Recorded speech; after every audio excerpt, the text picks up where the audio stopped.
Blogging के ऊपर कई लोगों का सवाल था। दरअसल मैंने एक बहुत ही छोटा सा शॉर्ट वीडियो बना के डाला था ब्लॉगिंग के ऊपर, और उस वीडियो के ऊपर बड़े सारे व्यूज़ आए थे, कुछ लोगों ने कमेंट भी किए थे, है ना। तो मुझे लगा कि ब्लॉगिंग कहीं ना कहीं एक बहुत ही अच्छा और ट्रेंडिंग टॉपिक है, और है भी क्योंकि सबसे पहले अगर कोई डिजिटल फील्ड में आता है, डिजिटल एंटरप्रेन्योरशिप के फील्ड में, तो सबसे पहले वो ब्लॉगिंग की बात करता है। हर एक मार्केटर या हर एक जो भी जानकार है, जो भी इस फील्ड्स में काफ़ी समय से काम कर रहा है, वो आपको रिकमेंड करता है कि ब्लॉगिंग कीजिए, ब्लॉगिंग कीजिए। वाई? बिकॉज ये सबसे आसान चीज़ है किसी एंटरप्रेन्योर के लिए। एक नया पर्सन जब आता है फील्ड में, उसके लिए सबसे आसान चीज़ है। तो इसी को लेके मैंने सोचा कि ऐसा करते हैं, एक ब्लॉगिंग का एक छोटा सा कोर्स ही डिज़ाइन कर देते हैं। अच्छा, एक चीज़ और, ब्लॉगिंग के लिए अब ज़रूरी नहीं कि जब आप ब्लॉगिंग के का नाम सुनते हो तो सबसे पहले किस चीज़ का नाम उसके बाद सुनते हो आप। यानी जब एक्शन की बात आती है कि भाई ब्लॉगिंग करना है मुझे, अब उसके लिए मैं क्या करूँ, तो उसके लिए सबसे पहले आपके मन में क्या आता है या फिर लोग क्या आपको रिकमेंड करते हैं, वो है वर्डप्रेस। क्या मैं सही हूँ? जी हाँ, यही वो प्लेटफॉर्म है, वर्डप्रेस ये वो प्लेटफॉर्म है जिसके ऊपर इंटरनेट की 80% से ज़्यादा वेबसाइटें, पूरे इंटरनेट की बात की जा रही है, 80% या इससे भी ज़्यादा वेबसाइटें बनी हुई है सिर्फ वर्डप्रेस का इस्तेमाल करके। तो ये बहुत ही शॉकिंग डाटा है, और इसलिए कोई भी बात करता है आपको वर्डप्रेस की।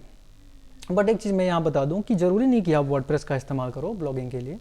आपके पास बहुत सारे फ्री टूल्स भी हैं, पेड टूल्स भी हैं, जिनका इस्तेमाल करके आप ब्लॉगिंग कर सकते हो, ब्लॉग अपना बना सकते हो, लाइव कर सकते हो।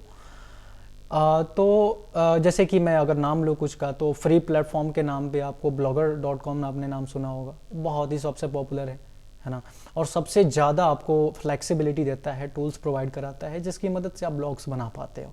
ओके, और फ्री टूल है, कोई भी आपको चार्ज पे नहीं करने पड़ते।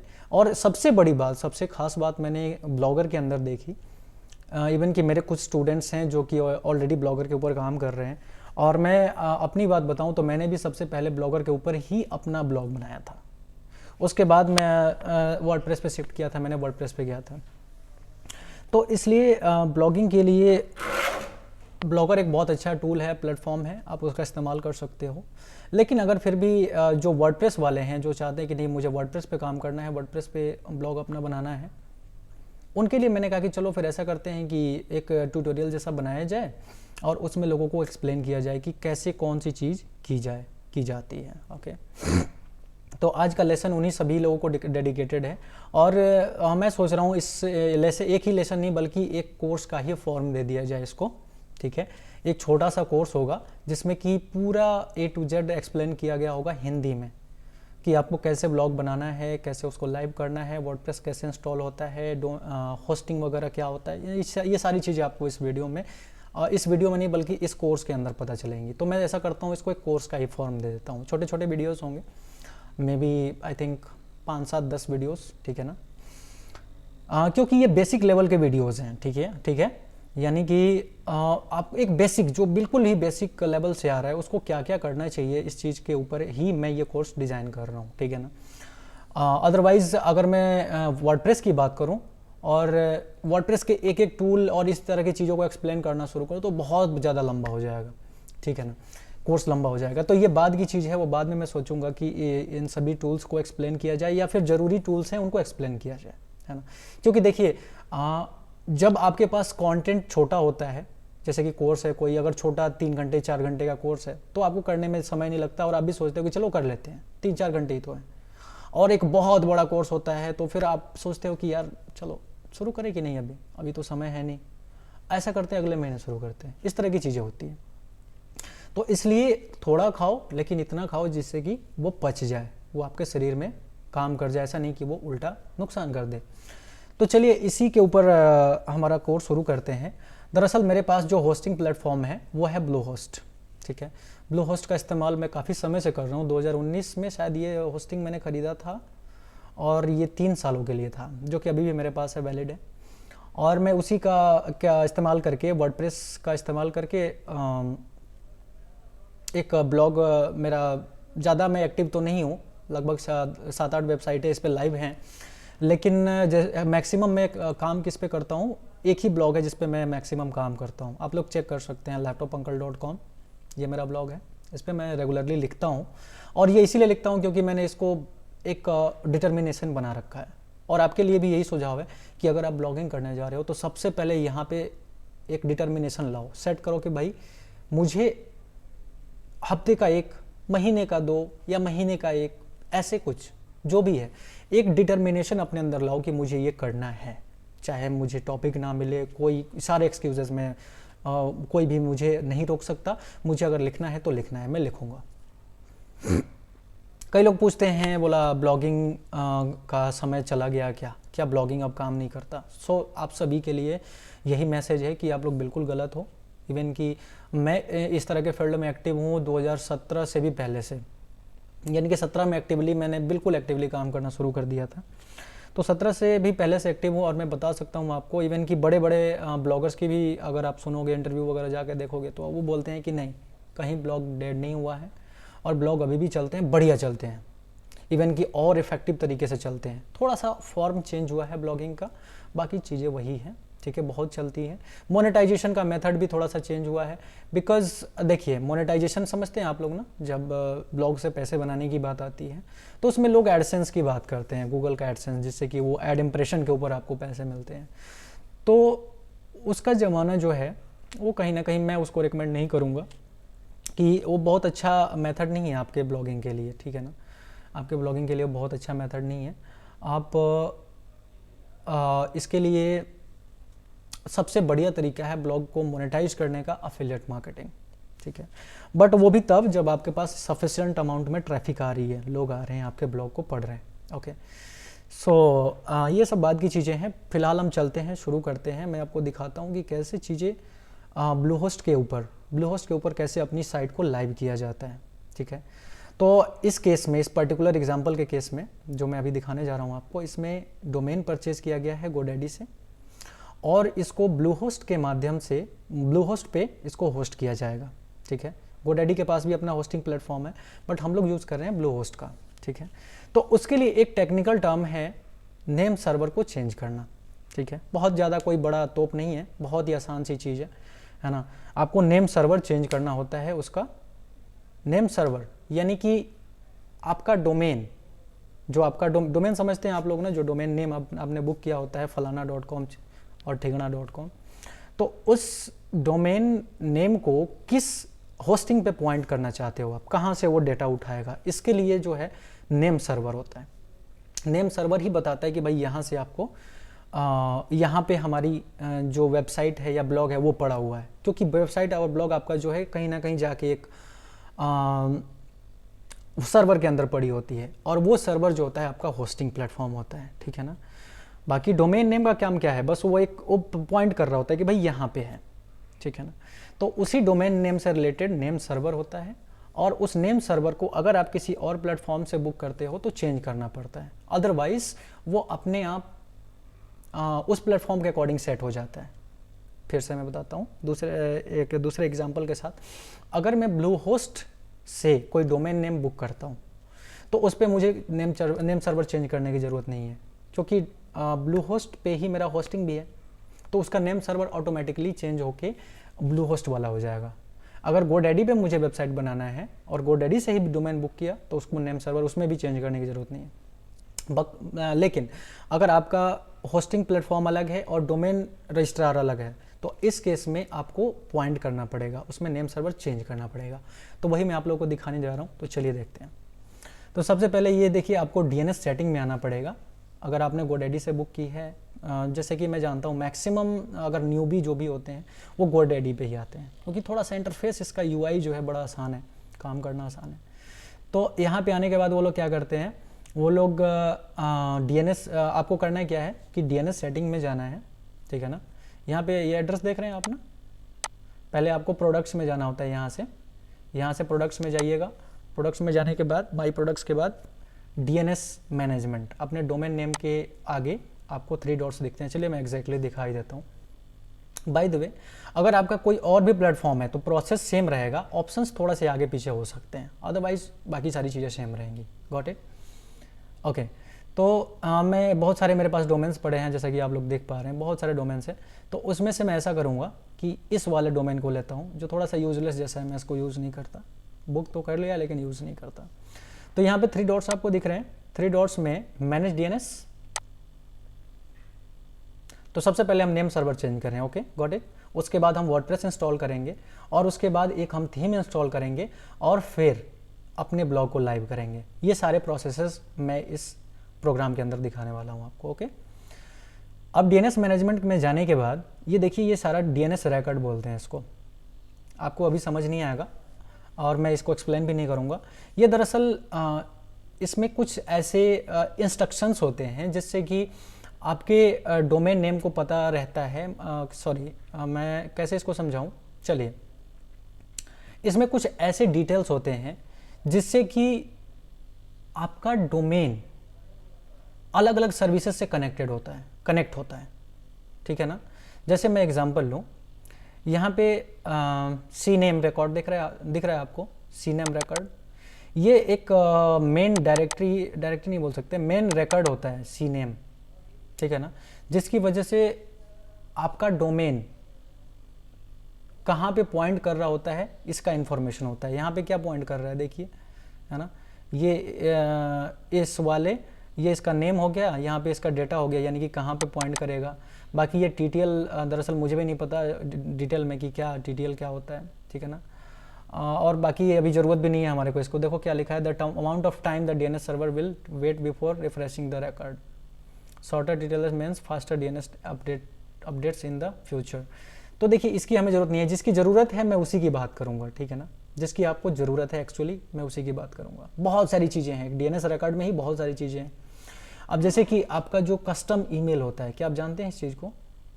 कस्टम ईमेल यानी कि अगर आपका gaurav.com है, वेबसाइट आपकी gaurav.com है, तो support@gaurav.com ये आपका कस्टम ईमेल होता है, ठीक है ना। या फिर help@gaurav.com ये भी आपका कस्टम ईमेल होता है। तो उससे रिलेटेड रिकॉर्ड्स भी इसी में होते हैं। वो कौन सा रिकॉर्ड होता है? MX रिकॉर्ड होता है। जैसे कि यहाँ पे सीनम रिकॉर्ड है, वैसे ही यहाँ नीचे कोई MX रिकॉर्ड मिलेगा। अगर मैंने ईमेल इसमें क्रिएट किया होता तो बाय डिफ़ॉल्ट भी होता है। तो ये थोड़ा सा था डीएनएस के बारे में, इसमें ज़्यादा कुछ आपको सोचने की ज़रूरत नहीं है, बस आपके इन्फॉर्मेशन के लिए थोड़ा सा मैंने बता दिया। @ पॉइंट करता है मेन रूट डायरेक्टरी को, यानी कि जो मेन आपका डोमेन होता है उसको। बट मैं फिर से डिटेल में नहीं जाऊँगा, डिटेल में जाऊँगा तो फिर आप लोग कन्फ्यूज़ हो जाओगे। तो फिलहाल मैं इसको बस ये इन्फॉर्मेटिव था, इतना बता दिया। अब चलिए जो मेन हमारा काम है वो करते हैं। नेम सर्वर्स, यही हमें चेंज करना है, ठीक है ना। बाय डिफ़ॉल्ट जहाँ से आप डोमेन बुक करते हो, जो आपका डोमेन रजिस्ट्रार होता है, उसके सर्वर का डीएनएस उस सर्वर का जो नेम सर्वर है वो ऑटोमेटिकली सेट हो जाता है। आपको करना क्या होता है, इसको चेंज करना होता है अपने डोमेन क्या नाम है, होस्टिंग के अकॉर्डिंग, जो आपका होस्टिंग प्रोवाइडर है उसके अकॉर्डिंग। हमारे केस में क्या है, ब्लू होस्ट है। देखिए मैंने अपने ब्लू होस्ट अकाउंट में भी लॉगिन कर रखा है, ठीक है ना। ये मेरा ब्लू होस्ट अकाउंट है, मैंने इसमें लॉगिन कर रखा है। तो चलिए, अब इसमें जब हम नए डोमेन को किसी को ऐड करना चाहते हैं, बाय द वे अगर आपका कोई और भी होस्टिंग सर्विस प्रोवाइडर है तो उसका अपना तरीके, लगभग देखिए तरीके सेम होंगे, हर जगह तरीके सेम होंगे, ठीक है ना। अब जैसे कि मैं किसी इस दुकान से अगर कोई सामान खरीदता हूँ तो थोड़ा सा क्या होगा, सामान वही मिलेगा, आगे पीछे थोड़ा सा रेट होगा, मे भी थोड़ी सी क्वालिटी आगे पीछे मिल सकती है अगर अनपैक्ड सामान की बात करें तो। वहीं दूसरी जगह से लेता हूँ तो थोड़ा सा डिफरेंट होगा, बट क्या होगा, सामान वही होगा, है ना। तो तरीका वही होता है, यहाँ से जाओ ऐसे घूम के या वैसे जाओ, जाना आपको वहीं पे है, ठीक है ना। चलिए आगे बढ़ते हैं। तो ये है, यहाँ से डोमेन असाइन करते हैं हम लोग, डोमेन्स पे जाते हैं और डोमेन्स पे जाने के बाद में यहाँ पे देखिए कुछ ऑप्शंस हैं आपको, purchase domain, assign, redirect, transfer और सब डोमेन्स। तो हम यहाँ पे असाइन करेंगे।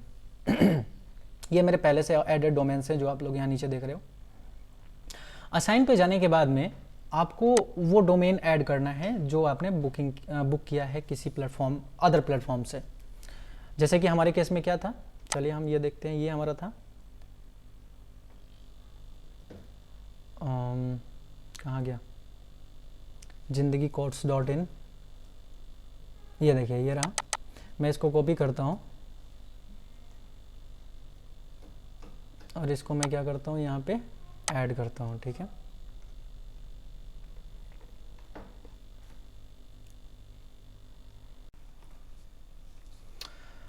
ओके, तो कहाँ पे थे हम लोग? तो मैंने क्या किया, यहाँ से ये जो हमारा डोमेन नेम है इसको मैंने कॉपी किया और कॉपी करके यहाँ पे डाला। ठीक है, फिर से डालते हैं।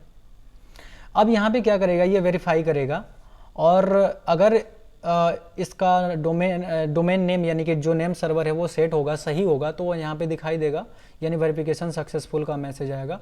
अदरवाइज़ ये आपको यहाँ पे कुछ तरीके बताएगा जिनके इस्तेमाल से आप अपना ऑनरशिप यानी कि आप इस डोमेन के ऑनर हैं ये कैसे प्रूव करेंगे। ठीक है, तो वो करने के लिए आप इसमें से क्या कर सकते हैं, 3 तरीके हैं, कोई भी 3 तरीके, तीनों में से एक अपना सकते हैं। तो हम लोग क्या करेंगे, हम लोग इसमें नेम सर्वर को पॉइंट करेंगे। ठीक है, अब देखिए इसमें क्या क्या तरीके बता रहे हैं।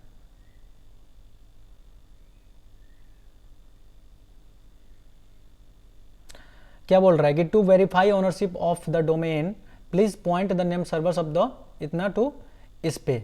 ठीक है, पहला तरीका। दूसरा तरीका क्या बोल रहा है कि डीएनएस ए रिकॉर्ड में ये जो है इस वाले आईपी एड्रेस पे पॉइंट करे, ऐसा करो। समझ गए, ये थोड़ा सा टेक्निकल हो जाता है, मैं फिर से एक बार दिखा देता हूँ आप लोगों को। इसमें ए रिकॉर्ड बना हुआ है ना, ये ए रिकॉर्ड देखिए, है ना। तो क्या बोल रहा है कि इस ए रिकॉर्ड को पॉइंट करो किस पे, ये जो यहाँ पे आईपी एड्रेस दे रहा है उस पे, ये देखो ये वाले आईपी एड्रेस पे। ठीक है ना, तो अगर हम ये करेंगे तब भी हमारा काम हो जाएगा। ठीक है, और तीसरा तरीका क्या बोल रहा है कि यहाँ पे ये वाला जो टेक्स्ट है, ये एक फाइल बनाइए अपने डायरेक्टरी में। क्या बोल रहा है, यू में also verify ownership of domain by creating a page. एक पेज बनाना है आपको अपनी वेबसाइट ऑनर के पास, जो कि हम नहीं बना सकते अभी भी, क्योंकि हमारे पास होस्टिंग नहीं है, तो हम पेज नहीं बना सकते। ठीक है ना, तो बोल रहा है कि इस पेज को बनाइए और पेज पे ये वाला टेक्स्ट डालना है आपको, ये वाला टेक्स्ट। ठीक है, जब ये पेज बन जाएगा तो आपको क्या करना है, ये वाला टेक्स्ट उस पेज के ऊपर डालना है। ठीक है ना, गॉट इट। तो ये दूसरा तरीका है। और तीसरा तरीका क्या है कि ये देखिए इसमें ईपीपी ऑथोराइजेशन कोड, ये कोई कोड है जो कि रजिस्ट्रार से मिलता है, रजिस्ट्रार से मिलता है, यानी कि जो हमारा GoDaddy है वहाँ से ये कोड मिलेगा और वो कोड यहाँ पे डालना होगा।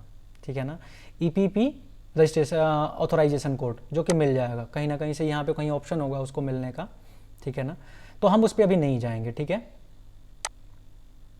ईपीपी ऑथोराइजेशन कोड हम सीधे क्या करेंगे, इसके नेम सर्वर को पॉइंट करेंगे अपने क्या नाम है, सर्वर या फिर होस्टिंग प्रोवाइडर के पास। चलिए, चेंज नेम सर्वर्स, चेंज किया और चेंज में जाने के बाद ये हमारा कहाँ गया, हमारा जो ये देखिए ns1.bluehost.in, इसको हम कॉपी करेंगे।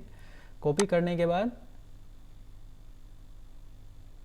यहाँ पे enter my own name servers. ठीक है, देख रहे हैं आप, आप लोग देख रहे हैं इस ऑप्शन को, इस ऑप्शन पे आपको क्लिक करना है। नेम सर्वर 1 में पहले वाला हमने को पेस्ट कर दिया और नेम सर्वर 2 में हम दूसरे वाला, ये वाला ns2 वाला पेस्ट करेंगे। ठीक है, ध्यान रहे कि कोई स्पेस वगैरह ना रहे, अगर स्पेस वगैरह है तो उसको हटा देना है। ठीक है, नहीं तो ये काम नहीं करेगा। यहाँ पे कर दिया और करने के बाद सेव। ठीक है, और उसके बाद ये कन्फर्मेशन के लिए पूछेगा, क्योंकि नेम सर्वर को चेंज करना कोई छोटी बात नहीं होती है, बड़ी बात होती है। ये बिल्कुल यहाँ से हट जाएगी वेबसाइट और दूसरी जगह चली जाएगी, इसलिए ये कन्फर्मेशन मांगता है। कन्फर्मेशन इसको दीजिए, आप कंटिन्यू कीजिए और उसके बाद ये बोलेगा आपको कुछ समय वेट करने के लिए। देखिए, your request is in progress, most name servers update take effect within an hour but could take up to 48 hours to update globally. देखिए क्या कह रहा है कि अधिकांश नेम सर्वर्स 1 घंटे के अंदर अपडेट हो जाते हैं, लेकिन कुछ नेम सर्वर्स जो है कुछ कंट्रीज में या फिर पूरे वर्ल्ड में प्रोपोगेट होने में 48 आवर्स तक का समय लग जाता है। बट मैंने यूजुअली क्या ऑब्जर्व किया है, बहुत सारे नेम सर्वर्स को अपडेट किया मैंने, और मैंने ये ऑब्जर्व किया है कि 1 घंटे के अंदर, इवन कि 10 से 15 मिनट के अंदर आपको एक मेल मिल जाता है GoDaddy की तरफ से, और जिसमें कि ये बताया होता है कि आपका नेम सर्वर अपडेट हो गया है। ठीक है, अब ये अपडेट हुआ है कि नहीं, ये चेक करने का क्या तरीका है। देखिए, अब यहाँ पे देखिए यूजिंग डिफ़ॉल्ट नेम सर्वर्स, ये हो गया। अब इस पेज को हम रिफ्रेश करेंगे तो हमारे नया नेम सर्वर यहाँ पे जो है दिखेगा। तो ये तो ऐड हुआ दिखेगा, लेकिन अपडेट देखने के लिए कि वो अपडेट हुआ कि नहीं, वो क्या करेंगे, वो मैं बताता हूँ अभी आपको। देखिए ये नेम सर्वर्स हमारा यहाँ पे अपडेट हो चुका है GoDaddy के अंदर, लेकिन ये प्रोपेगेट नहीं हुआ। प्रोपेगेट समझते हैं ना आप लोग, जो कि पूरे सर्वर पे प्रोपेगेट होना, उसमें थोड़ा समय लगता है। तो उसको चेक करने के लिए देखिए यहाँ पे आएंगे हम लोग, यहाँ पे फिर से अपना डोमेन नेम डालेंगे। एक मिनट, जो डोमेन नेम है हमारा यहाँ मैंने फिर से डाला। देखिए अभी भी क्या बोल रहा है, the name servers are currently set to इस पे, यानी कि अभी हमारा नेम सर्वर अपडेट नहीं हुआ है। तो हमें थोड़ा सा वेट करना होगा, 5 से 10 मिनट का वेट करना होगा, और जैसे ही ये हो जाएगा हमारे को कंफर्मेशन यहाँ से मिल जाएगा। तब तक मैं क्या करता हूँ, वीडियो को पॉज कर दूँ क्या? बाय द वे मैं ऐसा करता हूँ, पॉज नहीं करूँगा। एक और मेरे पास नेम सर्वर है, नेम सर्वर बोल रहा हूँ, डोमेन है। उस डोमेन को भी मुझे अभी उस पर वर्डप्रेस इंस्टॉल करना था, तो मैं ऐसा करता हूँ उस डोमेन को ले लेता हूँ आपके सामने, ठीक है। और उसका अभी नेम सर्वर मैंने चेंज करवाया था, वो दरअसल मेरे एक फ्रेंड का है, राकेश का, तो उससे मैंने चेंज करवाया था उसका नेम सर्वर, और आई होप कि वो अपडेट हो चुका होगा। तो वो कुछ इस तरीके से था, ये वाला देखिए, अभी कॉपी मैंने कर रखा था। इसका नेम सर्वर मैंने अपडेट कराया था, देखते हैं हुआ है कि नहीं। हाँ ग्रेट, कॉन्ग्रेचुलेसन्स, ये हमारा देखिए ऑनरशिप वेरीफाइड। ऐसा ही मैसेज मिलेगा उस वाले डोमेन के केस में भी, आपके डोमेन के भी केस में। जब ये ऑनरशिप वेरीफाइड का मैसेज मिलेगा, मतलब कि आपका डोमेन वेरीफाई हो चुका है, वो नेम सर्वर प्रोपेगेट हो चुका है। अब जैसे ये वेरीफाई होगा, ये आप ऐड कर पाओगे इसको, ठीक है। तो चलिए अब यहाँ पे कुछ और ऑप्शन से हम सेलेक्ट करते हैं। नेक्स्ट स्टेप में क्या है हमारा, स्टेप 3, ऐड ऑन डोमेन, ठीक है ना। पार्क डोमेन, अनअसाइन डोमेन, तो हमें ऐड ऑन डोमेन लेना है। उसके बाद में क्रिएट न्यू डायरेक्टरी, हम ये वाला लेंगे, ठीक है ना। अदरवाइज हम पहले से कोई डायरेक्टरी आपकी बनी हुई है तो वो ले सकते हो, हालांकि चूंकि आप नए हो तो आपकी कोई डायरेक्टरी नहीं बनी होगी। मेरी पहले से बनी हुई है, तो इसमें से कोई भी डायरेक्टरी मैं सेलेक्ट कर सकता हूँ। जैसे कि ये है, बहुत सारी डायरेक्टरी मेरी बनी हुई है, उसमें से कोई भी ले सकता हूँ, है ना। एक फोल्डर की तरह है, उस फोल्डर के अंदर ये वेबसाइट इंस्टॉल होगी। तो अगर समझ नहीं आ रहा तो कोई बात नहीं, फिलहाल हम ऐसा करेंगे, न्यू डायरेक्टरी क्रिएट करेंगे। आपको इस वाले ऑप्शन पे सेलेक्ट करना है, ठीक है। सेलेक्ट करने के बाद में यहाँ पे आप इसका नाम चेंज कर सकते हो, लेकिन हम नाम वही रहने देंगे, क्योंकि पता तो चलेगा ना।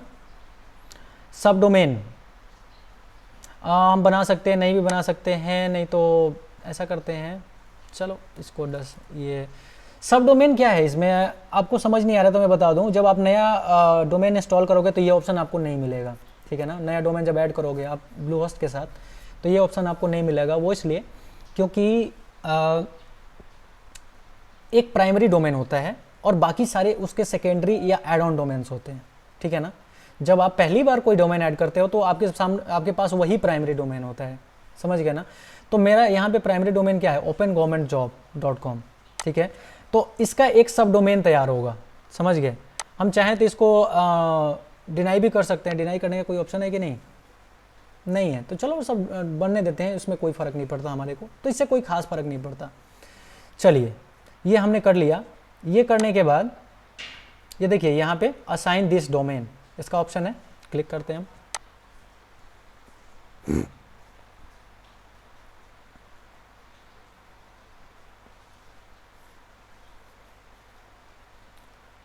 क्या हो रहा है, कहीं एरर तो नहीं आ रहा कोई। असाइन दिस डोमेन, फिर से क्लिक किया,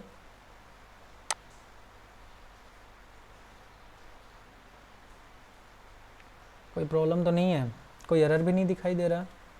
XYZ एड ऑन डोमेन हो गया, यहाँ पे न्यू डायरेक्टरी क्रिएट कर दिया हमने, सब डोमेन ले लिया, बट ये due to some reason I don't know, शायद कोई प्रॉब्लम है। असाइन दिस डोमेन, ऐसा करते हैं हम पेज को रिफ्रेश कर लेते हैं, ठीक है। Let's refresh this page.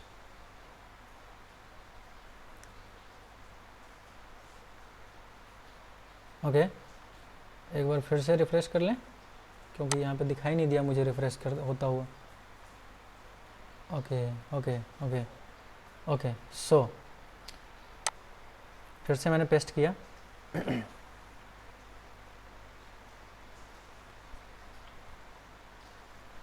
दरअसल ब्लूहोस्ट भी अपने इंटरफेस के ऊपर, UI के ऊपर काफ़ी काम कर रहा है, अच्छा बना रहा है उसको। तो कभी कभी थोड़े से बग्स भी मिल जाते हैं इसमें। अब देखिए अभी ये घूम रहा है, जबकि इतना घूमना नहीं चाहिए, इसको फटाफट दिखा देना चाहिए मेरे को। एक बार और रिफ़्रेश करता हूँ, नहीं तो हार्ड रिफ़्रेश कर दूंगा इसको एक बार। चलिए दोबारा मैंने डाला, हाँ देखिए फिर से वापस आते हैं हम सेम स्टेप पे, क्रिएट न्यू डायरेक्टरी, और यहाँ पे ले लिया हमने डिजिटल मार्केटो, और यहाँ पे असाइन दिस डोमेन किया, ठीक है।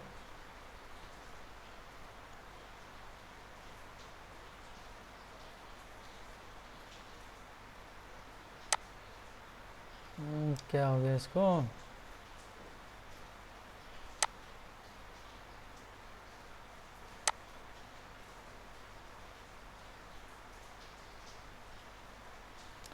आई थिंक ये असाइन हो चुका होगा मे बी। चलिए देखते हैं माई डोमेन्स में जाके।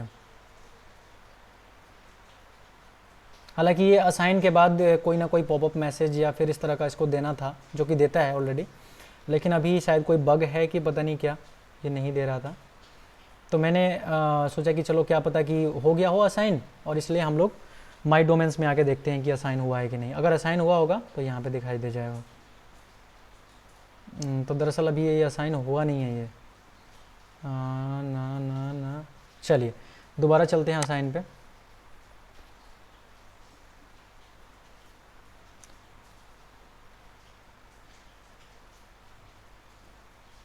ओके, मे बी शायद हमारा डोमेन असाइन हो चुका, एक बार फिर से, क्योंकि यहाँ पे ये सब डोमेन का ऑप्शन हमारे को मिल रहा है, मतलब कि कहीं ना कहीं असाइन हो चुका है ये।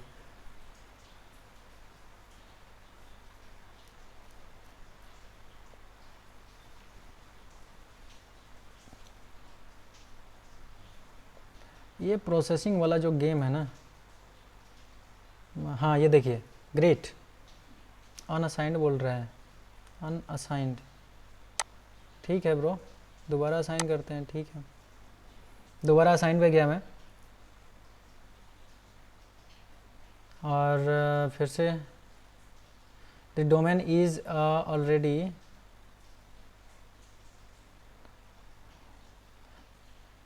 चलिए तो जो ऑलरेडी हमने चूंकि ऐड कर रखा है, no domains assigned, send with your account. अच्छा देखते हैं, ये हो गया, ऑलरेडी असाइंड बोल रहा है। ओफ, कभी कभी इसका गेम जो है ना बड़ा गड़बड़ लगता है।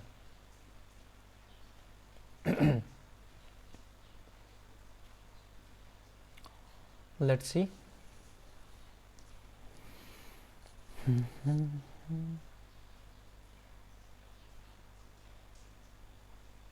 हाँ चलिए हो गया हमारा। अब देखिए कुछ कोई प्रॉब्लम भी नहीं थी, और बस रिफ्रेशिंग के चक्कर में ये नहीं कर पा रहा था, नहीं दिखा रहा था। ऑलरेडी हमारा डोमेन असाइन हो चुका है digitalmarketo.xyz, ठीक है ना। चलिए अब इस पे हम क्या करेंगे, वर्डप्रेस को इंस्टॉल करेंगे। ओके ग्रेट, आगे बढ़ें। चलिए तो यहाँ से करें क्या, मैनेज पे देखते हैं, मैनेज से हो जाएगा तो यहाँ से करेंगे, नहीं तो हम सीधे माई साइट्स में जाके इसको कर सकते हैं।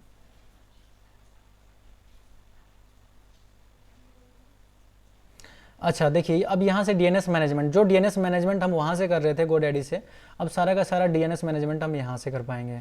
गॉट इट, ठीक है। तो ये डीएनएस मैनेजमेंट का ऑप्शन था, हम चलते हैं माई साइट्स में, ठीक है।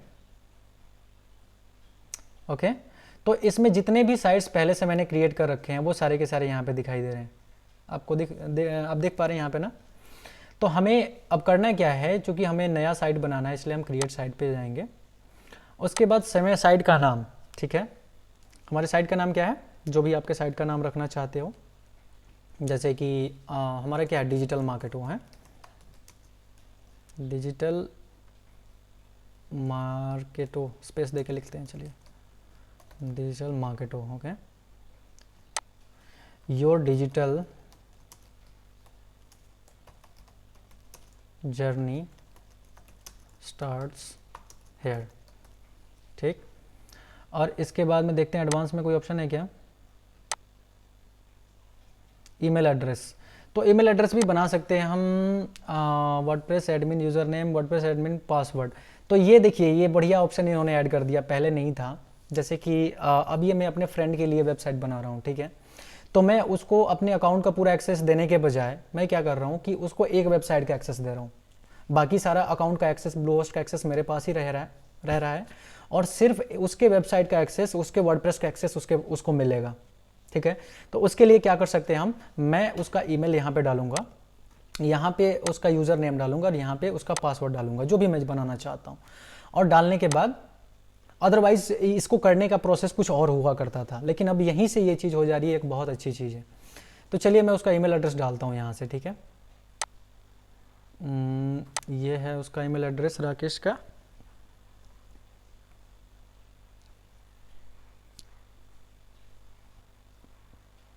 ये देखिए, ये है इसका ईमेल एड्रेस। कॉपी किया, कॉपी करने के बाद वापस गए अपने ब्लूहोस्ट अकाउंट में। अब गोडैडी की वैसे ज़रूरत नहीं है, मैं चाहता हूँ कि गोडैडी को क्लोज़ कर दूँ, क्लोज़ कर दिया। यहाँ पे उसका ईमेल एड्रेस मैंने डाला। यहाँ पे यूज़र नेम देखते हैं कौन सा लिया जाए।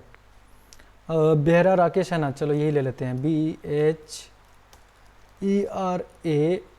BHERARAKESH, ठीक है, अवेलेबल है, ले लिया इसने।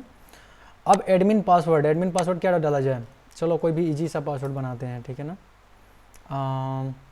राकेश @644 था ना इसके ईमेल में, 644, ये हट जा, 644, ठीक है, ये ले लिया। आप लोग ट्राई मत करना। चलिए मैं पासवर्ड चेंज कर देता हूँ अभी फ़िलहाल, क्योंकि अब सभी के सामने पासवर्ड तो नहीं बोला जा सकता ना, नहीं तो आप लोग लॉगिन कर लोगे, ठीक है ना। तो चलिए मैं दूसरा पासवर्ड इसको बनाता हूँ।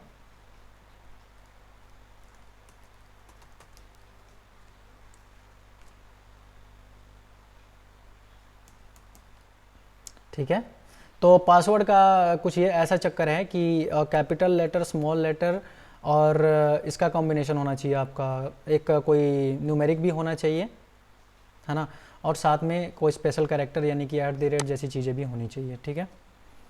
तो एक बार फिर से आपको दिखा देता हूँ, मैंने यहाँ कैपिटल लेटर डाला, अपर केस लोअर केस दोनों होना चाहिए, है ना।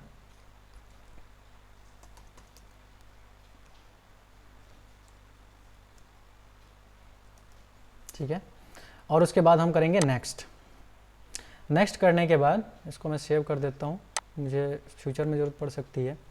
अब इसमें से ये देखिए, डोमेन कौन सा, पहले इसको डोमेन आपको लेना पड़ेगा।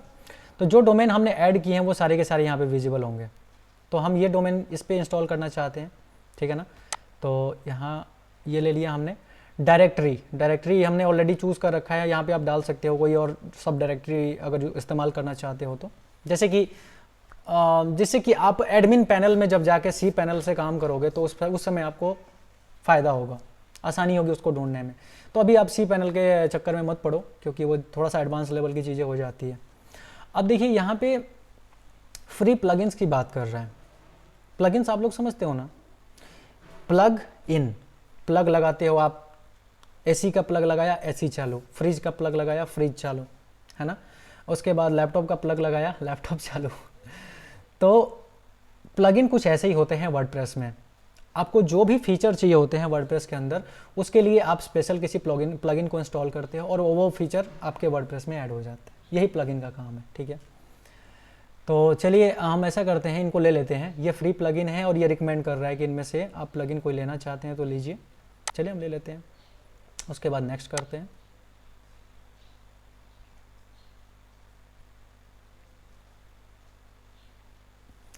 अब ये धीरे धीरे हमारे वर्डप्रेस को इंस्टॉल कर रहा है, ठीक है। हम चुपचाप यहाँ पे बैठ के देखेंगे, 1 से 2 मिनट का समय लगेगा। 2 मिनट का आएगा, 1 मिनट के अंदर ही ये हमारा वर्डप्रेस यहाँ पे इंस्टॉल हो चुका होगा। बाय द वे यहाँ पे वर्डप्रेस इंस्टॉल हो रहा है बैकएंड पे, ठीक है। यहाँ पे हमारा वर्डप्रेस इंस्टॉल हो रहा है, मैं फिर से रिपीट करता हूँ, ठीक है।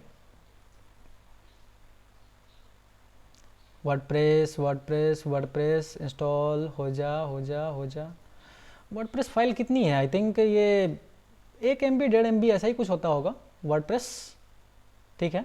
दरअसल जब तक ये लोड हो रहा है तब तक मैं कुछ चीज़ें आपको बताता हूँ, एडवांस चीज़ें हैं, एक्स्ट्रा चीज़ें हैं इसमें, इससे आपका सब्जेक्ट का कोई लेना देना खास नहीं है, लेना देना तो है लेकिन खास नहीं है। दरअसल वर्डप्रेस एक HTML PHP की फाइल होती है, ठीक है ना, जो कि क्या बोल सकते हैं, जो कि आपके वेबसाइट के लिए, आपके ब्लॉग के लिए एक घर की तरह होता है, एक घर बनाता है। और उस घर में अलग अलग चीज़ें आप सजाते हो ना, उसी तरीके से प्लगइन डाल डाल के उस घर में आप अपनी अलग अलग फीचर्स और चीज़ें डालते हो, प्लगइन, थीम्स वगैरह वगैरह। बाय द वे चलिए वापस आते हैं। क्या हुआ भाई, नहीं हुआ क्या? ओके भैया, दोबारा कर लेते हैं, क्या हो रहा है। नेक्स्ट किया, जैसे ही ये इंस्टॉल हो जाएगा ये मेरे को रिडायरेक्ट कर देगा वर्डप्रेस के ऊपर। Failed to create WordPress site, why भाई, कोई एरर आ रहा है maybe. It looks like there is already a site at, oh okay okay okay, तो साइट हमारी दरअसल क्रिएट हो चुकी है। यही है ना ब्लू होस्ट की थोड़ी सी दिक्कत है, इस चीज़ को आप लोगों को ध्यान रखना होगा, परेशान मत हो जाना जब इस तरह के एरर्स आए। तो ये दरअसल जैसे हमारे डोमेन के केस में हो रहा था कि डोमेन हमारा असाइन हो चुका था लेकिन वहाँ पे अपडेट नहीं हुआ था, दिखाई नहीं दे रहा था, वैसे ही हमारी साइट क्रिएट हो गई है लेकिन दिखाई नहीं दे रही है। ठीक है, देखो यहाँ पे क्या बता रहा है कि भैया आपकी साइट ऑलरेडी लग रहा है कि क्रिएट हो चुकी है, क्योंकि डायरेक्टरी बन जाता है जब आप साइट वर्डप्रेस इंस्टॉल करते हो तो अपने आप आपके होस्टिंग में जाके या सर्वर में जाके उसकी डायरेक्टरी बन जाती है। डायरेक्टरी मतलब फाइल, आपके फ़ोन में फाइल होती है ना, उस तरह से। तो इसीलिए एक नाम से दो फाइलें नहीं बन सकती, वही हमारे को एरर यहाँ पे दिखाई दे रहा है। अब हम वापस चलेंगे बैक, ठीक है,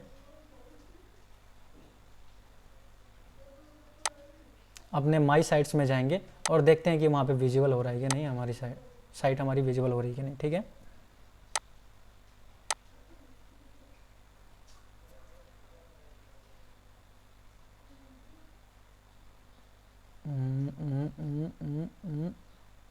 रिफ्रेश करते हैं इसको।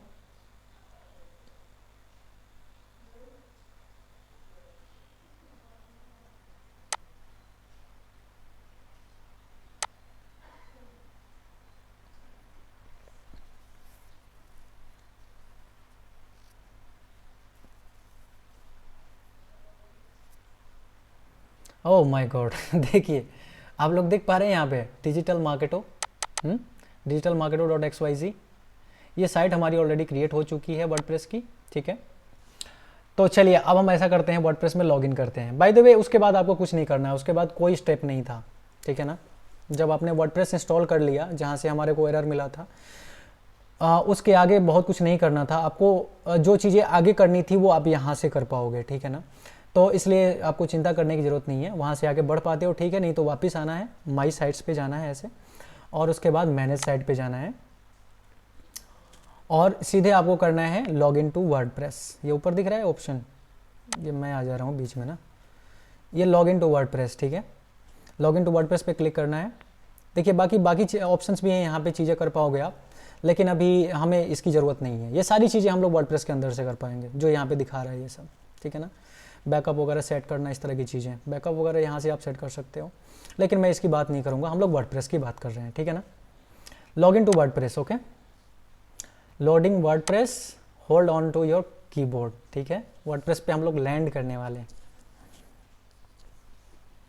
कमान कमान कमान कमान कमान कमान, ओए ओए, वेरी गुड, बहुत बढ़िया।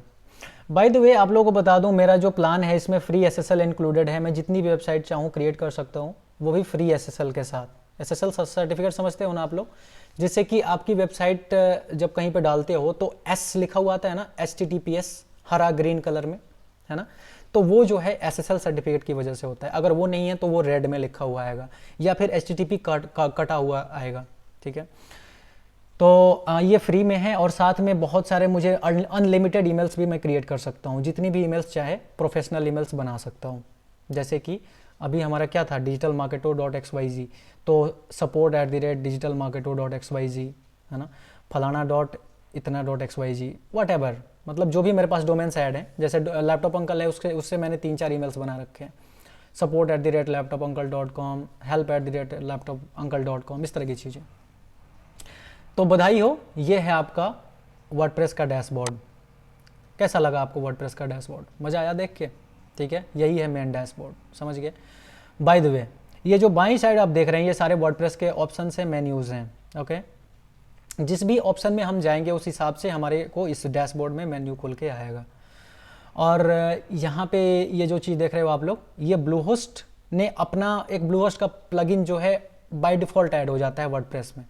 देखिए समझिए, फिर से मैं बताता हूँ, वर्डप्रेस एक घर की तरह है और उसमें ब्लूहोस्ट का एक प्लगइन ऐड किया हुआ है, क्योंकि हमने ब्लूहोस्ट हमारा होस्टिंग प्लेटफॉर्म है, इसलिए उन्होंने बाय डिफ़ॉल्ट अपना प्लगइन ऐड किया हुआ है, जिससे कि वहाँ से हम चीज़ें मैनेज कर सकते हैं।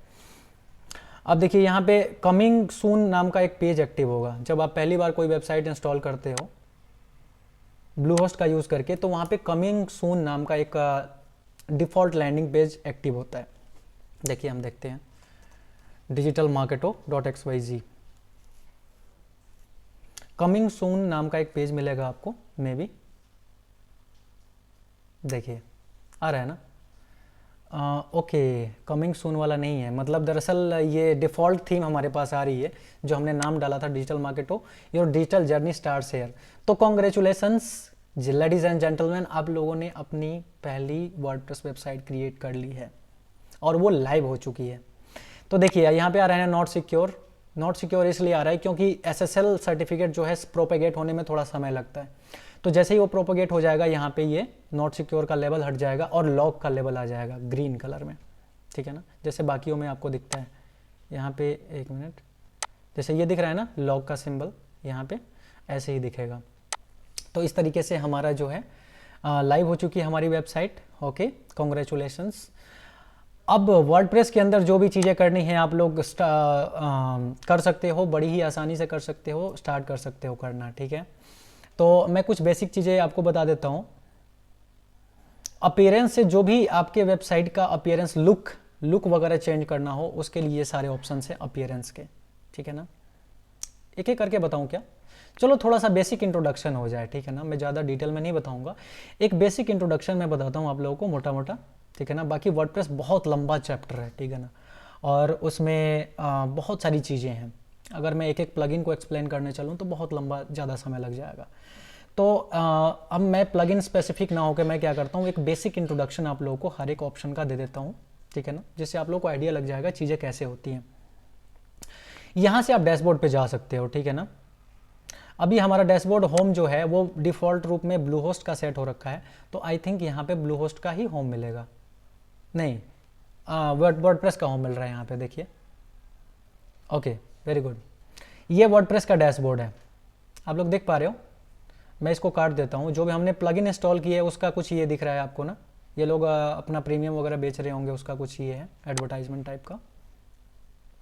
इसको भी मैं हटा देता हूँ, ठीक है ना। ये है बेसिक आपका डैशबोर्ड, ठीक है ना। अच्छा, तो your site is currently displaying coming soon. Coming soon active हुआ क्या, देखते हैं।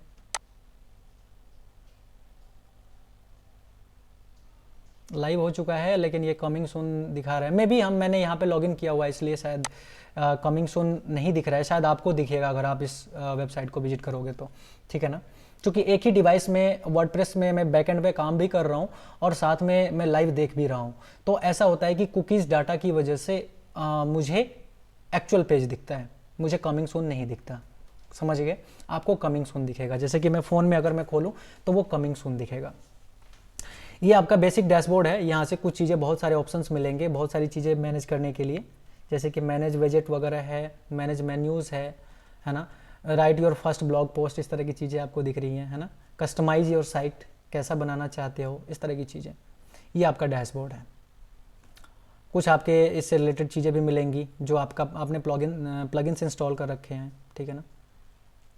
ओके, आगे चलते हैं और कुछ ऑप्शंस की बात करते हैं। फर्स्ट ऑफ ऑल, जो भी आप प्लगइन ऐड करोगे अपने वर्डप्रेस के अंदर, ठीक है ना, उस प्लगइन से रिलेटेड एक ऐसा मेन्यू ऑप्शन आपको इसमें ऐड हो जाएगा वर्डप्रेस के अंदर।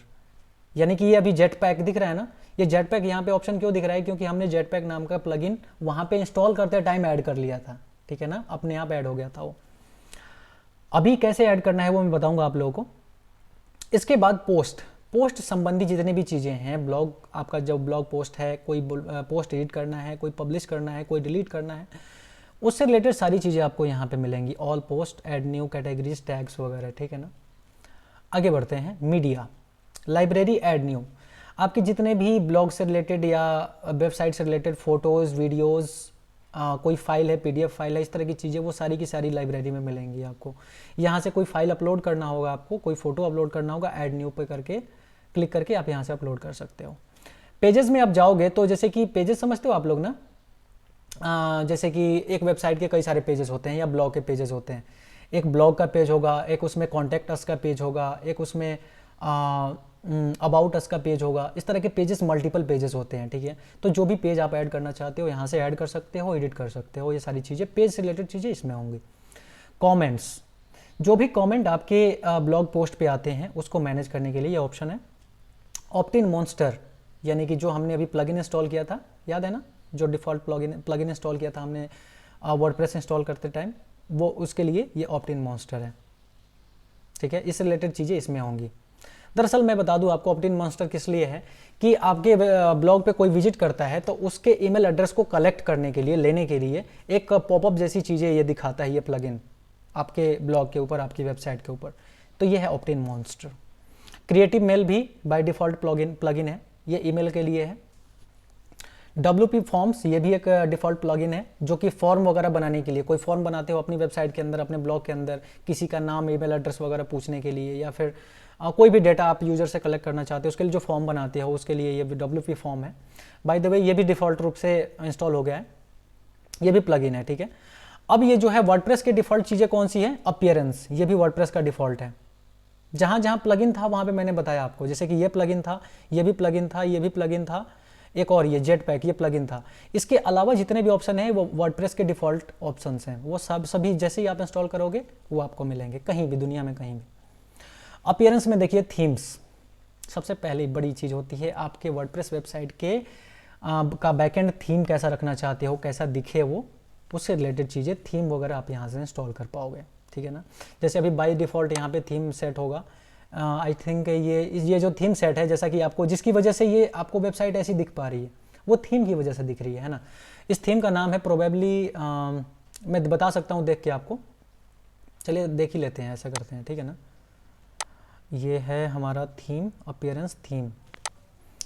अब और थीम और प्लगइन, ये दो चीज़ें मैं इंस्टॉल करना आपको बता ही देता हूँ, ठीक है ना, ताकि क्योंकि ये बेसिक सी चीज़ें हैं और ये तो आपको पता ही होना ही चाहिए। देखिए ये है 2021, ये हमारी बेसिक बाय डिफ़ॉल्ट थीम है। जब आप भी वर्डप्रेस इंस्टॉल करोगे तो डिफ़ॉल्ट रूप में यही थीम आपके ब्लॉग के लिए सेट होगा। अगर आपको कोई नया थीम चाहिए, कोई अच्छा थीम आपको अच्छा लगता है, कहीं से पता चला, या फिर देखना चाहते हो कि मुझे कोई अच्छा सा थीम लगाना है, तो ऐड न्यू थीम, और यहाँ से हजारों थीम्स, लाखों थीम्स आपको ऑप्शंस मिल जाएंगे लगाने के लिए। देखिए अब देखते जाइए, स्क्रॉल करते जाइए, देखते जाइए, दुनिया भर के थीम्स आपको मिलेंगे। कुछ पेड होंगे यानी प्रीमियम वाले होंगे, कुछ फ्री थीम्स होंगे, तो कोई भी थीम आप यहाँ से यूज़ कर सकते हो, चूज़ कर सकते हो। बाय द वे मैं अपने लैपटॉप अंकल के लिए मैं यूज़ कर रहा हूँ बैम थीम, BAM, बैम, ठीक है ना। तो वो थीम कौन सी है, आप इसमें सर्च कर सकते हो जाके, यहाँ पे देखिए सर्च का ऑप्शन है, सर्च थीम्स, है ना। तो मैं अभी सर्च नहीं कर रहा हूँ। ये भी एस्ट्रा बहुत चलता है, एस्ट्रा थीम बहुत ज़्यादा लोग यूज़ करते हैं।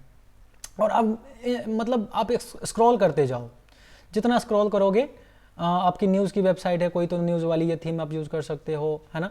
तो देखिए जैसा यहाँ पे प्रीव्यू दिखा रहा है ना, वैसा ही आपको थीम देखने को मिलेगा, वैसे ही आपके वेबसाइट की लुक होगी, एक्चुअली वेबसाइट का लुक, है ना। अब जैसे कि मुझे कोई थीम पहले देखना है कि कैसा दिखता है, ठीक है, तो देखिए यहाँ पे वो दिखाई दे जाएगा आपको, ऐसा कुछ दिखेगा, ऐसी कुछ आपकी वेबसाइट दिखेगी अगर इस थीम को आप सेलेक्ट करते हो, है ना, मज़ेदार न्यूज़ के लिए। ओके, अब मुझे श्योर हो गया कि भाई ये थीम अच्छा लग रहा है, तो मैं क्या कर सकता हूँ, या तो यहाँ से इंस्टॉल पे क्लिक करके कर सकता हूँ, या फिर प्रीव्यू करने के बाद भी इंस्टॉल का ऑप्शन यहाँ से मिलता है, यहाँ से मैं इंस्टॉल कर सकता हूँ, ठीक है। चलिए किसी थीम को इंस्टॉल करते हैं, इसी को इंस्टॉल कर लेते हैं, ठीक है।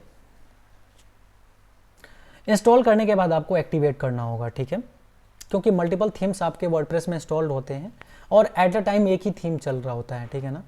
तो अब मुझे क्या करना होगा, अभी बाय डिफ़ॉल्ट कौन सा एक्टिवेटेड है, 2021 ये वाला।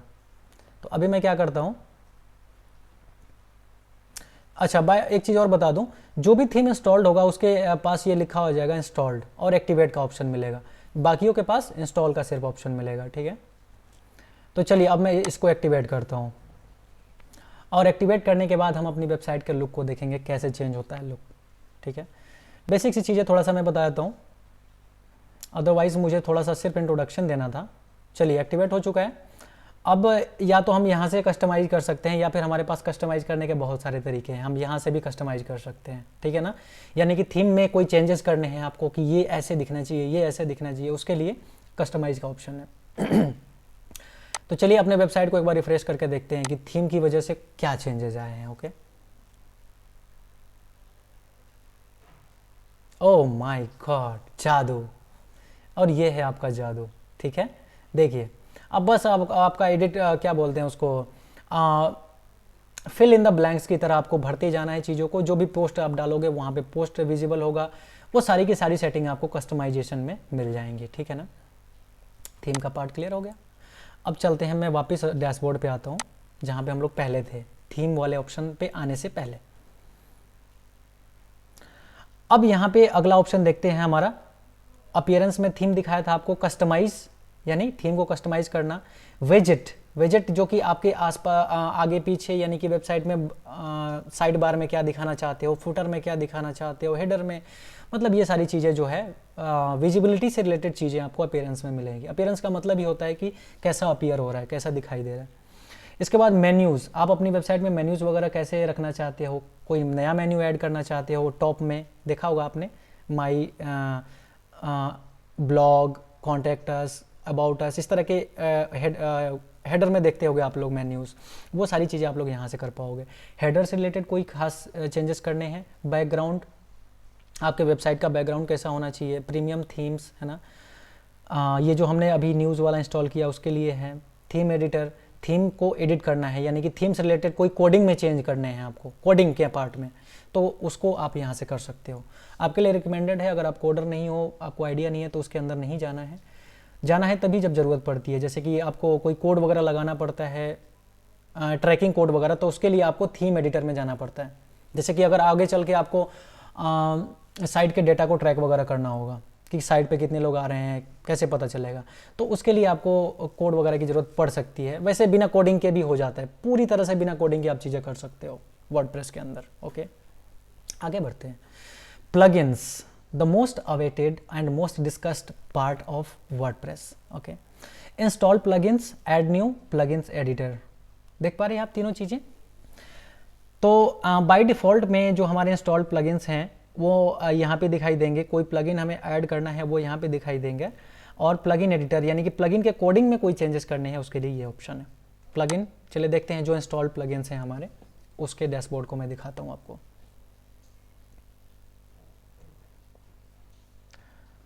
चलिए ये देखिए, ये सारे के सारे ये जो है डिफ़ॉल्ट प्लगइन्स हमारे इंस्टॉल हो रखे हैं। हम चाहें तो इनको रख सकते हैं, चाहें तो डिलीट कर सकते हैं यहाँ से, कोई दिक्कत नहीं है, ठीक है। अब देखिए सारे के सारे प्लगइन्स ये सारे बाय डिफ़ॉल्ट इंस्टॉल हो रखे हैं, इसको मैंने इंस्टॉल नहीं किया है, बाय डिफ़ॉल्ट इंस्टॉल हो रखे हैं, और मैं इसको डिलीट कर सकता हूँ। अगर मुझे कोई प्लगइन ऐड करना है, क्या करूँगा, मैं सिंपली ऐड न्यू पे क्लिक करूँगा, है ना, और जाके हज़ारों प्लगइन्स में से जो भी प्लगइन मुझे चाहिए वहाँ से इंस्टॉल कर सकता हूँ, अपने कन्वीनियंस के अकॉर्डिंग, अपने रिक्वायरमेंट के अकॉर्डिंग। या तो मैं सर्च कर सकता हूँ थीम की तरह यहाँ पे सर्च प्लगइन्स करके, या फिर जो भी प्लगइन मुझे ज़रूरत पड़ती है उसको, जैसे कि अगर आप ई कॉमर्स स्टोर बना रहे हो, ठीक है, आप ब्लॉगर हो वैसे तो, लेकिन मान लिया कि आपको ई कॉमर्स वेबसाइट डिज़ाइन करनी है, उसके लिए आपको वो कॉमर्स नाम का एक प्लगइन बहुत ज़्यादा पॉपुलर है, वो इंस्टॉल करना होता है, जो कि आपके ई कॉमर्स को पूरा मैनेज करता है। तो उसके लिए आप क्या करोगे, यहाँ पे वो कॉमर्स डालोगे, वो प्लगइन आ जाएगा, उसको इंस्टॉल कर पाओगे आप। थीम की तरह ही इसमें इंस्टॉल और एक्टिवेट का ऑप्शन है, ठीक है ना। अब जैसे कि देखिए बड्डी प्रेस, चलिए ये इसको हटाता हूँ मैं, बीबी प्रेस है, गुटेनबर्ग नहीं, जेट पैक हमने, हाँ क्लासिक एडिटर, क्लासिक एडिटर पुराने वर्डप्रेस के लिए है, ठीक है ना। चलिए वो कॉमर्स को मैं इंस्टॉल करके देखता हूँ, वो कॉमर्स, ठीक है।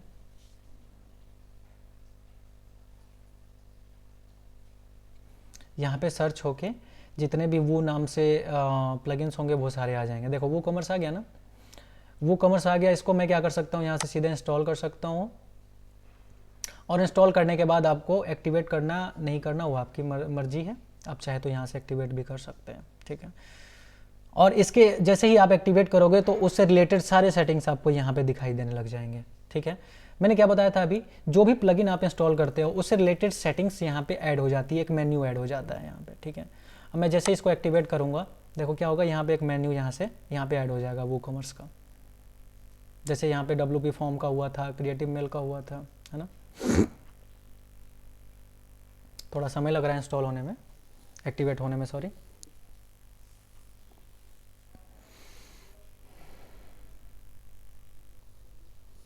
Come on come on come on come on, faster faster faster, चल जा भाई चल जा, नाश्ता करके जाएगा।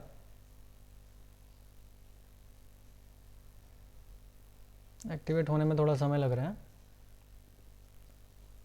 देख पा रहे हैं आप, अभी तक ये चक्कर ही काट रहा है, इसको चक्कर काटने का बड़ा शौक है। कोई प्रॉब्लम तो नहीं है? हाँ शाबाश, वूकॉमर्स एडमिन। देखिए अब यहाँ पे ये मेरे को सीधे ही वूकॉमर्स एडमिन पैनल पे ले गया, ठीक है। ओके देखिए यहाँ पे मेन्यू ऑप्शन ऐड हो गया ना वूकॉमर्स का, सारी चीज़ें उससे रिलेटेड, आपका home, orders, creative mail, customers, coupons, सारी चीज़ें यहाँ से आप मैनेज कर पाओगे। मज़ा आया ना। अच्छा एक चीज़ और कि अब जैसे वूकॉमर्स हमने इंस्टॉल किया तो उससे रिलेटेड कुछ प्लगइन्स और भी आ गए यहाँ पे। मैं बैक करता हूँ, ये वूकॉमर्स से रिलेटेड चीज़ें मेरे को कुछ फॉर्म वगैरह फिल करने पड़ेंगे, इसलिए मेरे को आगे लेके जा रहा है, लेकिन मैं नहीं जाऊँगा। अब देखिए वूकॉमर्स से रिलेटेड कुछ और हमारे पास टूल्स आ गए, कुछ ऑप्शंस आ गए वूकॉमर्स, और इसी के टूल्स हैं ये कौन से, product analytics, marketing, WP marketing, ये तीनों ये वूकॉमर्स के ऑप्शंस हैं, ठीक है ना, एड ऑन्स हैं। तो कुछ एक एड ऑन भी होता है, आपको बता दूं मैं कि जब वूकॉमर्स या कोई भी प्लगइन आप इंस्टॉल करते हो तो कुछ प्लगइन्स में एड ऑन भी होते हैं, यानी कि उस प्लगइन का बच्चा बोल सकते हैं आप। एक प्लगइन हो गया, उस प्लगइन का बच्चा होता है एड ऑन। जिससे क्या होता है कि वो उस प्लगइन के फीचर्स में या फिर उसके काम करने के तरीके में थोड़ा सा कुछ चीज़ें और ऐड कर देता है, यही होता है क्या हमारा एड ऑन, ठीक है। अब जैसे वूकॉमर्स में भी कुछ एड ऑन्स होंगे, इसके अलावा WP फॉर्म में भी कुछ एड ऑन्स हो सकते हैं, तो ये हो भी सकते हैं, नहीं भी हो सकते हैं, आपको ज़रूरत पड़ती है तो एड ऑन लो, नहीं तो मत लो। बाय द वे एक प्लगइन मैं रिकमेंड करूँगा, आप लोग ट्राई करना, उसका नाम है एलिमेंटोर। एलिमेंटोर किसी भी तरीके का पेज बिल्डिंग के लिए है, बहुत अच्छा पेज बिल्डर है, यानी कि अलग अलग तरीके के वेबसाइट बनाने के लिए बहुत काफ़ी आप इस्तेमाल कर सकते हो, काफ़ी लोग उसका इस्तेमाल करते हैं, काफ़ी चलता है वो। बाय द वे हम आगे बढ़ते हैं। इसके बाद यूजर से संबंधित जो भी चीज़ें हैं यहाँ पे मैनेज होंगी। जैसे कि मैंने अपने दोस्त की साइट इंस्टॉल की यहाँ पे, तो मैं यूजर उसके कोई भी चीज़ें यहाँ पे मैनेज करने के लिए मैं क्या कर सकता हूँ, मतलब यूज़र संबंधी, जैसे कि मैं यूज़र हूँ, कोई और थर्ड पार्टी को मैंने ऐड कर रखा है, मुझे अपने प्रोफाइल में कोई चेंजेस वगैरह करने हैं तो वो यहाँ से कर सकता हूँ। इसके बाद आइए setting tools, available tools, import export, है ना, अपने साइट को एक्सपोर्ट करना है, कोई साइट इंपोर्ट करनी है या कोई फाइल इंपोर्ट करनी है, साइट का हेल्थ क्या है, personal data, erase personal data, इस तरह की चीज़ें आपको टूल्स में मिलती हैं। सेटिंग्स में आइए, जनरल, राइटिंग, रीडिंग, ठीक है ना, राइटिंग यानी कि जब ब्लॉग आप राइट करते हो उससे संबंधित सेटिंग मिलेंगी। रीडिंग यानी कि जो कोई ब्लॉग पढ़ता है, कोई जो आपका विजिटर है उससे रिलेटेड आपको सेटिंग करनी है, वो रीडिंग सेटिंग में होगा। डिस्कशन यानी कि जो आपका कमेंट वगैरह होता है उससे रिलेटेड सेटिंग। मीडिया, पमा लिंक यानी कि आपके वेबसाइट का लिंक, आपके पोस्ट के लिंक्स, उन सभी लिंक से संबंधित सेटिंग सारे यहाँ से होंगे। अब जैसे कि आप अपनी वेबसाइट में दिखाना चाहते हो पोस्ट का नाम से आपका लिंक बने, फॉर एग्जांपल जैसे यहाँ पे क्या है, digitalmarketo.xyz, मैंने कोई पोस्ट लिखा ब्लॉग के ऊपर, ब्लॉग, ठीक है, तो होगा क्या कि वो पोस्ट लिखने पे बाय डिफॉल्ट रूप से वो कुछ नंबर जैसा आएगा, digitalmarketo.xyz/2345 ऐसे कुछ आएगा। लेकिन मैं क्या चाहता हूँ कि वहाँ पे ब्लॉग लिखा हुआ है, digitalmarketo.xyz/blog, तो वो सब सेट करने के लिए मैं यहाँ पे जाऊँगा पमा लिंक में। प्राइवेसी सेटिंग यहाँ से होगी। एसईओ भी, ये योस्ट एसईओ है, ये भी एक प्लगइन है जिसका ऑप्शन यहाँ पे ऐड हुआ है। और देखिए, और एक कोलैप्स मेन्यू है, ये इसको हाइड करने के लिए, ठीक है, हाइड हो गया। ओके, यहाँ पे कुछ ऑप्शंस आप देख पा रहे हो, यहाँ पे कमेंट्स का है, यहाँ पे ऐड न्यू पोस्ट का है ना। तो ये जब आप अपने कंप्यूटर में लॉगिन करोगे तो यहाँ पे ये ऑप्शंस आपको देखने को मिल जाएंगे, ठीक है। ये इसी से रिलेटेड ऑप्शंस हैं, यही ऑप्शन यहाँ पे शॉर्टकट के रूप में आपको दिया गया है, ठीक है ना। उसके बाद ये देखिए यहाँ पे आपका प्रोफाइल है, यहाँ से लॉग आउट कर सकते हो, है ना। और कुछ बच रहा है क्या? आप कहीं भी होते हो तो इस लोगो पे क्लिक करोगे तो सीधे ही आपके डैशबोर्ड पे लेके चला जाएगा। जैसे मैं कहीं भी हूँ, कहीं भी कुछ काम कर रहा हूँ, तो ये क्या होगा, ये हाइड हो जाएगा, ये सारे ऑप्शंस हाइड हो जाएंगे। तो लेकिन ये लोगो हाइड नहीं होगा, लोगो हमेशा आपको दिखेगा। तो आपको वहाँ वापस लौटना है, डैशबोर्ड पे लौटना है, तो लोगो पे क्लिक करके आप सीधे डैशबोर्ड पे लौट सकते हो। Good to go. I think most of the चीज़ें मैंने कवर कर ली हैं, जो कि बेसिक लेवल की जो चीज़ें हैं वो मैंने कवर कर ली हैं। और अब फर्दर ऑप्शंस में जाके डिस्कस करना कि कौन सा ऑप्शन क्या काम करता है, उसके लिए आई थिंक ये वीडियो काफ़ी लंबा हो जाएगा, और इस वीडियो में ऑलरेडी काफ़ी चीज़ें कवर हो चुकी हैं। तो कॉन्ग्रेचुलेसन्स आपके फर्स्ट वेबसाइट को इंस्टॉल करने के लिए। आई होप कि आपको काफ़ी मज़ा आया होगा इस लेसन में। अच्छा, आप लोगों को एक चीज़ बतानी बाकी रह गई थी, मैंने कहा कि चलो उसको भी कवर कर देता हूँ, और वो ये कि इसीलिए मैंने इस वीडियो को स्टॉप करने के बाद दोबारा से मैंने इसको क्या बोलते हैं, एक दूसरी वीडियो उसके बाद दूसरी वीडियो बनाने के बाद इसको कंबाइन करूँगा मैं। तो बताना ये था कि आप इसको अपने साइट को एक्सेस कैसे करोगे, अपने साइट के बैकएंड को कैसे एक्सेस करोगे, यानी वर्डप्रेस को कैसे एक्सेस करोगे। तो इसके लिए दो तरीके हैं। अगर आप ब्लूहोस्ट यूज़ कर रहे हो या फिर कोई भी होस्टिंग सर्विस प्रोवाइडर यूज़ कर रहे हो, तो या तो उसके यूज़र आईडी और पासवर्ड का यूज़ करके उसके एडमिन पैनल में लॉगिन करो और वहाँ से वर्डप्रेस में लॉगिन करो, ठीक है। या फिर आप डायरेक्टली वर्डप्रेस को एक्सेस करो। दोनों तरीके मैं अभी आप लोगों को अभी इस वीडियो में दिखा रहा हूँ, मतलब अभी के सेशन में दिखा रहा हूँ, वीडियो तो सेम ही है आई थिंक। तो चलिए मैं बताता हूँ। पहले मैं अपने ब्लूहोस्ट को यहाँ से लॉग आउट कर देता हूँ। जैसे कि यहाँ पे आप लोग देख पा रहे हैं, यहाँ से प्रोफाइल है, और प्रोफाइल से मैं क्या करता हूँ, इसको लॉग आउट कर देता हूँ, ठीक है। यहाँ पे लॉग आउट का ऑप्शन है क्या? हाँ, ये देखो लॉग आउट का ऑप्शन है, यहीं से लॉग आउट कर देता हूँ।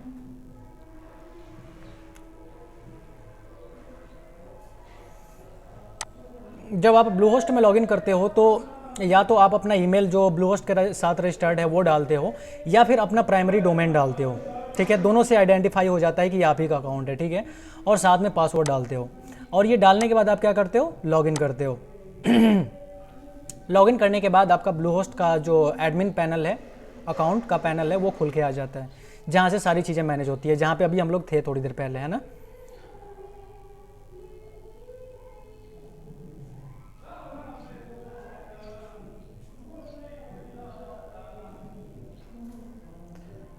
तो ये देखिए ऐसे ही एडमिन पैनल ब्लूहोस्ट का खुल के आता है। अगर कोई आपका और सर्विस प्रोवाइडर है तो वहाँ से भी आप उसको एक्सेस कर पाओगे। किसी भी सर्विस प्रोवाइडर में सेम प्रोसेस है, लॉगिन आईडी पासवर्ड डाल के लॉगिन करो, और वहाँ से फिर ऐसा ही कोई ऑप्शन दिखेगा साइट का, जैसे यहाँ पे माई साइट्स हम देख रहे हैं ना, इसी तरीके से आपको कोई और साइट का ऑप्शन दिखेगा, ठीक है। और इसके बाद हम इसमें अपनी साइट ढूंढेंगे जिसमें लॉगिन करना चाहते हैं, ठीक है ना। उसको ढूंढने के बाद में ये हमारा digitalmarketer.xyz है, जो कि अभी हमने क्रिएट किया था। मैनेज साइट के बाद में log in to WordPress. Now इसमें क्या है कि एक अच्छी बात यह है कि आपको वर्डप्रेस का यूज़र आईडी पासवर्ड नहीं डालना पड़ेगा, क्योंकि ये पहले ही वेरीफाई हो गया कि ये आप ही की साइट है, क्योंकि ब्लूहोस्ट में आपने क्रिएट किया है और ब्लूहोस्ट का यूज़र आईडी और पासवर्ड डाल के आप आ रहे हो, इसलिए वर्डप्रेस आपसे पासवर्ड और ईमेल आईडी नहीं मांगता, ठीक है। दूसरे केस में अगर आप यहाँ से लॉगिन ना करके और कहीं और से लॉगिन करते हो तो उसके लिए क्या है मैं बताता हूँ। ये आप देख रहे हैं, ये वर्डप्रेस में हम लोग आ चुके हैं, ठीक है। अब पूरी तरह से वर्डप्रेस के सारे फंक्शंस आप यूज़ कर पाओगे, ठीक है। अब दूसरी चीज़ देखते हैं, जो हमारा दूसरा ऑप्शन है क्या है, बताता हूँ अभी आपको। इसके लिए मुझे पहले लॉग आउट करना पड़ेगा, या फिर मैं ऐसा करता हूँ, एक इनकॉग्निटो विंडो खोल लेता हूँ, ठीक है ना। इनकॉग्निटो आप समझते हो ना, जिससे कि आपके साइट का आइडेंटिफिकेशन या आपकी ब्राउज़र का आइडेंटिफिकेशन हाइड हो जाता है, ठीक है ना।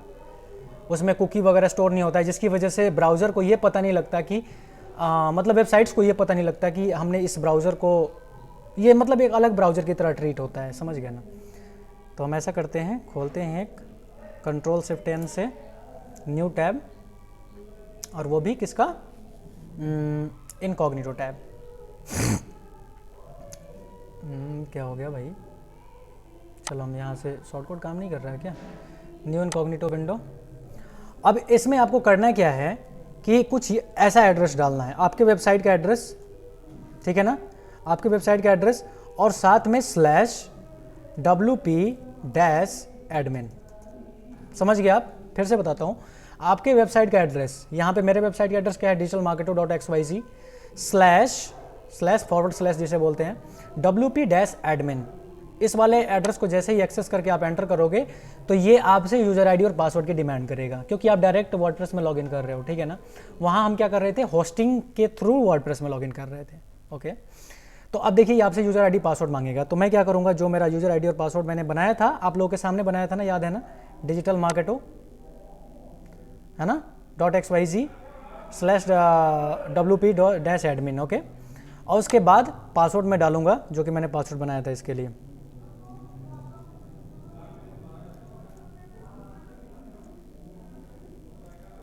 आई थिंक मैंने डाल दिया है, लेट्स लॉग इन। और जैसे ही मैं लॉगिन पे क्लिक करूंगा, अगर मेरा पासवर्ड सही होगा तो लॉगिन हो जाएगा, नहीं तो ये मेरे को क्या करेगा, एरर देगा, जैसे कि एरर मुझे मिल चुका है। ओह, ईमेल आईडी। अच्छा, एक चीज़ और बता दूं आप लोगों को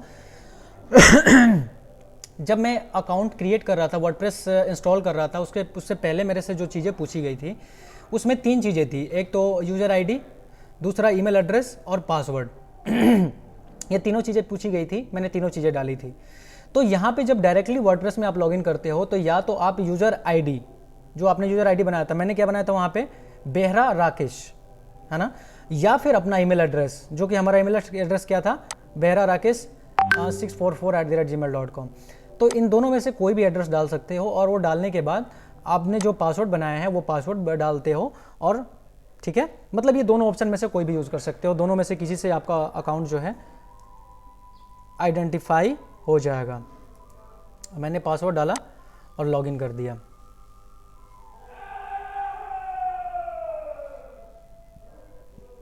Congratulations, we are on WordPress dashboard. You can see here. So that's what I wanted to share. ये वीडियो एंड करने के बाद मुझे याद आया कि ये चीज़ ज़रूरी था, इसलिए शेयर कर देते हैं। तो थैंक यू सो मच एक बार फिर से for watching this entire video. See you, bye.